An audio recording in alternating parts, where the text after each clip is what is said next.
Welcome to Bright Kids Learning! Today we will learn shapes in a fun way. Ready? This is a circle. Round and round. A circle has no corners. This is a square. It has 4 equal sides.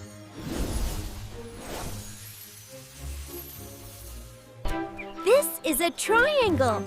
It has 3 sides. This is a rectangle.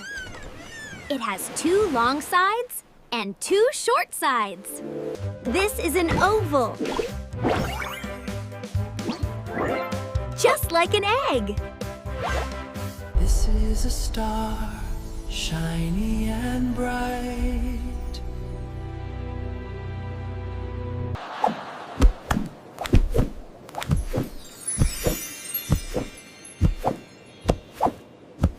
Great job, kids! Today we learned circle, square, triangle, rectangle, oval, star, and heart.